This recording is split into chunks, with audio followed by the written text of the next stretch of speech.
112º dia. Jerubaal, isto é, Gideão, e todos os homens que estavam com ele se levantaram de madrugada e foram acampar perto da fonte de Arode. O acampamento dos midianitas ficava no vale, no lado norte, perto do Monte Moré. O Senhor Deus disse a Gideão: você tem gente demais e por isso não posso deixar que vocês derrotem os midianitas. Se eu deixasse vocês, poderiam pensar que venceram sem a minha ajuda. Anunciem ao povo o seguinte: quem estiver com medo, que saia do monte Gilboa e volte para casa. Gideão anunciou, e 22.000 homens voltaram, mas 10.000 ficaram. E o Senhor disse a Gideão: ainda é gente demais. Leve todos até as águas, e ali eu separarei os que irão com você. Se eu disser que um homem deve ir com você, ele irá. Se disser que outro não deve ir, ele não irá. Aí Gideão fez com que os homens descessem até as águas, e o Senhor Deus lhe disse: todos os homens que lamberem a água com a língua, como fazem os cachorros, devem ser separados dos que se ajoelharem para beber. 300 homens juntaram água nas mãos e lamberam. Todos os outros se ajoelharam para beber. Aí o Senhor disse a Gideão: com esses 300 homens que lamberam a água, eu libertarei vocês e lhes darei a vitória sobre os midianitas. Diga aos outros que voltem para casa. Então Gideão mandou todos os outros israelitas para casa, menos aqueles 300. Mas estes ficaram com toda a comida e todas as cornetas. O acampamento dos midianitas estava abaixo deles no vale. Naquela noite, o Senhor Deus disse a Gideão: levante-se e ataque o acampamento dos midianitas. Eu já dei a vitória a você, mas se você estiver com medo de atacar, desça até o acampamento deles.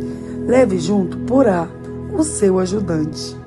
Você vai ouvir o que eles estão dizendo e então terá coragem para atacar o acampamento. Gideão e Purá desceram até bem perto do acampamento inimigo. Os midianitas, os amalequitas e os povos do deserto estavam espalhados no vale, como uma nuvem de gafanhotos. Eles e os seus camelos eram tantos como os grãos de areia da praia do mar. Quando Gideão chegou, ouviu um homem contando seu sonho a um amigo. Ele dizia: eu sonhei que um pão de cevada rolou para dentro do nosso acampamento. Veio e bateu numa barraca. Ela caiu, virou no avesso e ficou estendida no chão. O amigo respondeu: é a espada de Gideão, o israelita, o filho de Joás. Isso quer dizer que Deus entregou a ele o nosso povo e todo o nosso exército. Quando Gideão ouviu esse sonho e entendeu o que ele queria dizer, ajoelhou-se e adorou a Deus. Então voltou para o acampamento israelita e disse: levante-se, o Senhor Deus entregou o exército dos midianitas nas mãos de vocês. Gideão separou os 303 grupos e deu a cada homem uma corneta de chifre de carneiro e um jarro com uma tocha dentro, e disse: olhem para mim, e quando eu chegar perto do acampamento inimigo, façam o que eu fizer.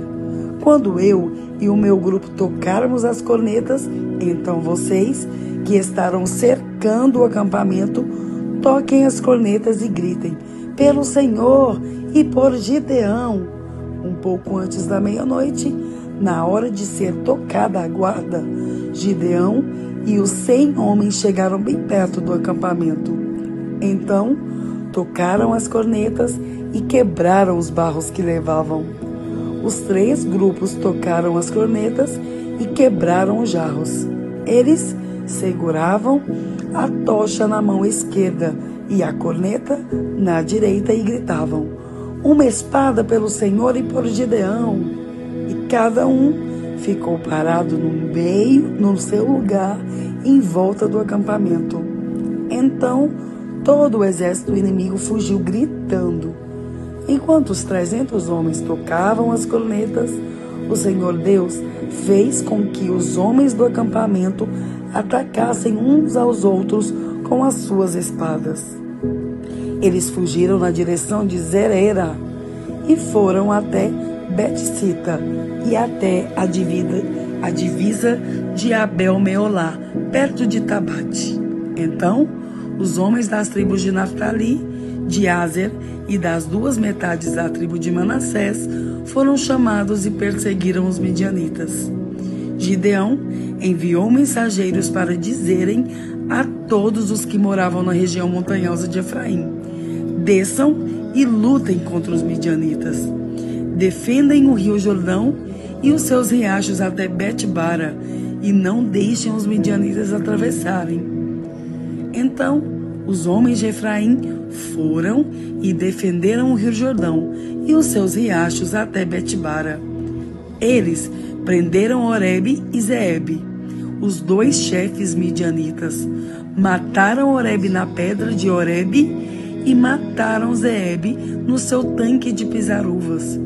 Continuaram a perseguir os midianitas e levaram a cabeça de Oreb e a de Zeebe para Gideão, que estava a leste do rio Jordão. Juízes 8. Os homens da tribo de Efraim disseram a Gideão: por que você não nos chamou quando foi lutar contra os midianitas? Por que fez isso com a gente? E tiveram uma discussão muito forte com Gideão. Mas ele lhes disse: o que eu fiz com os midianitas não é nada comparado com o que vocês fizeram.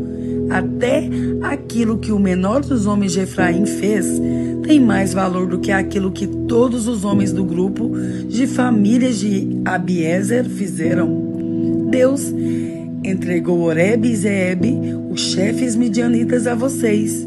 Que foi que eu fiz que possa ser comparado com isso? Quando Gideão disse isso, os homens de Efraim ficaram menos zangados. Gideão e os seus 300 homens foram até o rio Jordão e o atravessaram. Eles estavam muito cansados, mas continuaram a perseguir o inimigo. Então, Gideão fez aos homens da cidade de Sucote o seguinte pedido: estou perseguindo os chefes midianitas Zeba e Salmuna, e os meus homens estão muito cansados.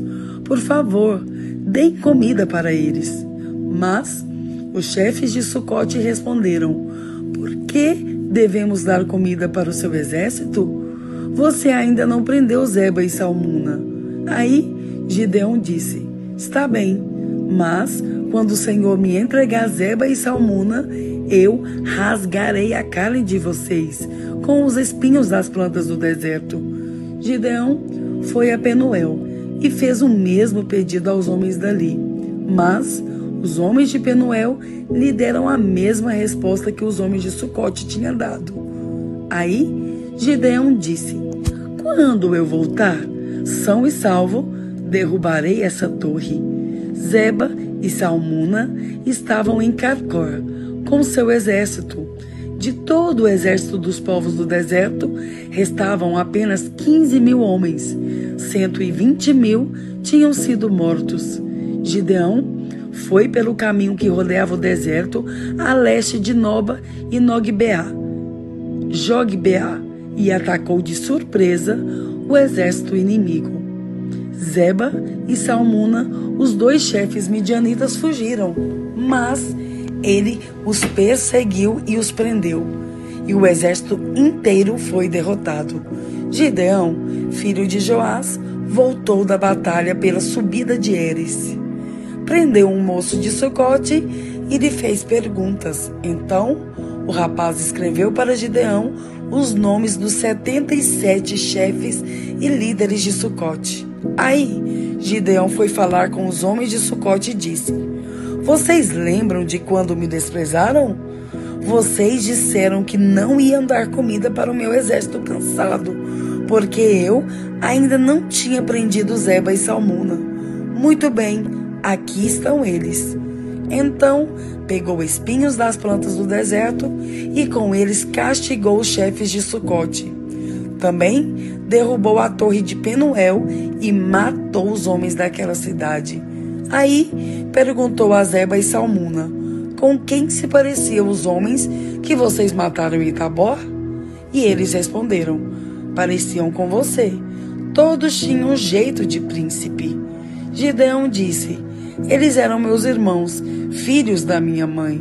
Juro pelo Senhor Deus que, se vocês não os tivessem matado, eu também não mataria vocês. E disse a Jéter, o seu filho mais velho: levante-se e mate-os. Mas o rapaz não tirou a sua espada. Ele estava com medo, pois ainda era muito novo. Então Zeba e Salmuna disseram a Gideão: venha você mesmo nos matar, porque para isso é preciso ter coragem de homem. Aí Gideão matou Zeba e Salmuna e pegou os enfeites em forma de meia-lua que estavam no pescoço dos seus camelos. Os homens de Israel disseram a Gideão: você nos salvou dos midianitas, portanto, seja nosso governador. E depois de você, o seu filho e o seu neto. Gideão respondeu: eu não serei governador de vocês, e o meu filho também não. O Senhor Deus é quem será o governador de vocês. E continuou: mas vou fazer um pedido. Cada um me dê um dos brincos que tirou dos vencidos.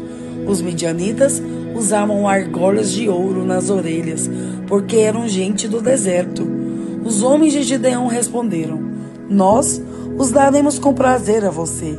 Então estenderam uma capa e cada um pôs nela os brincos que tinha tomado dos midianitas. Os brincos de ouro de Gideão pediu pesarem quase 30 quilos.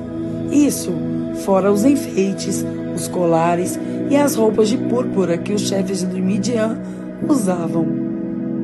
E sem contar também os enfeites que estavam no pescoço dos seus camelos.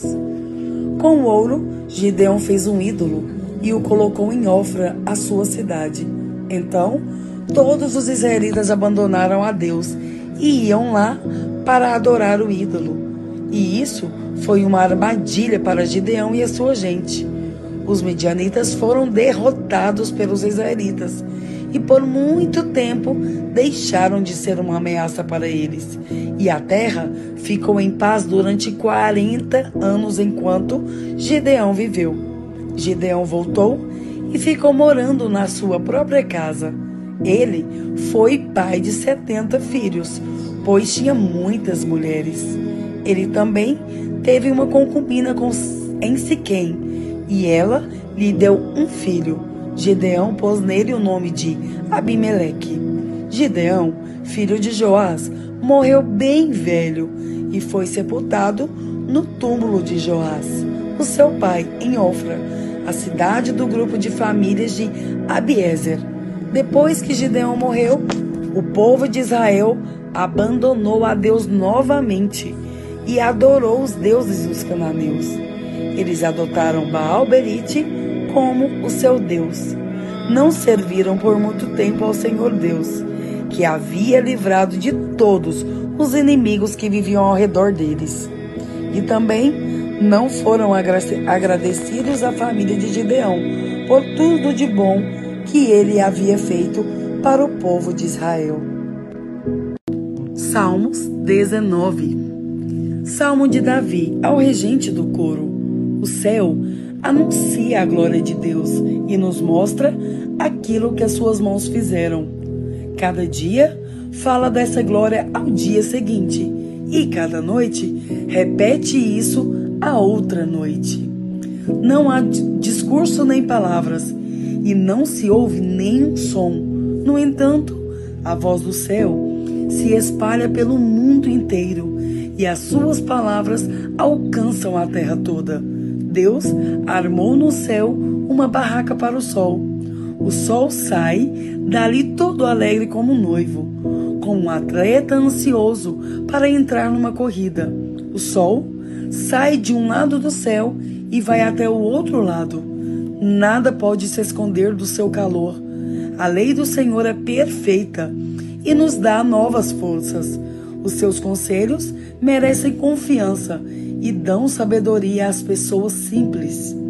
Os ensinos do Senhor são certos e alegram o coração. Os seus ensinamentos são claros e iluminam a nossa mente. O temor ao Senhor é bom e dura para sempre. Os seus julgamentos são justos e sempre se baseiam na verdade. Os seus ensinos são mais preciosos do que o ouro, até mesmo do que muito ouro fino. São mais doces do que o mel, mais doces até do que o mel mais puro. Senhor, os teus ensinamentos dão sabedoria a mim, teu servo, e eu sou recompensado quando lhes obedeço. Quem pode ver os seus próprios erros? Purifica-me, Senhor, das faltas que cometo sem perceber. Livra-me também dos pecados que cometo por vontade própria. Não permitas que eles me dominem. Assim, serei uma pessoa direita e ficarei livre do grave pecado da desobediência a Ti. Que as minhas palavras e os meus pensamentos sejam aceitáveis a Ti, ó Senhor Deus, minha rocha e o meu defensor. Salmos 20. Salmo de Davi, ao regente do coro. Ó Rei, que na hora da angústia o Senhor Deus responda à sua oração, que o Deus de Jacó o proteja, que do seu templo Deus lhe envie socorro e que do monte Sião ele o ajude. Que Deus lembre de todas as suas ofertas e aceite com prazer os seus sacrifícios queimados no altar. Que Deus satisfaça os seus desejos, ó Rei, e permita que todos os seus planos deem certo. Então daremos gritos de alegria pelo seu triunfo, e em louvor ao nosso Deus levantaremos as bandeiras da vitória. Que o Senhor atenda todos os seus pedidos, ó Rei. Agora sei que o Senhor dá a vitória ao Rei que ele escolheu. Do seu santo céu ele lhe responde, e com seu grande poder ele o torna vitorioso. Alguns confiam nos seus carros de guerra, os outros nos seus cavalos, mas nós confiamos no poder do Senhor, no nosso Deus. Eles tropeçarão e cairão, mas nós nos levantaremos e ficaremos firmes. Ó Senhor Deus, dá vitória ao Rei. Responde-nos quando pedirmos a tua ajuda.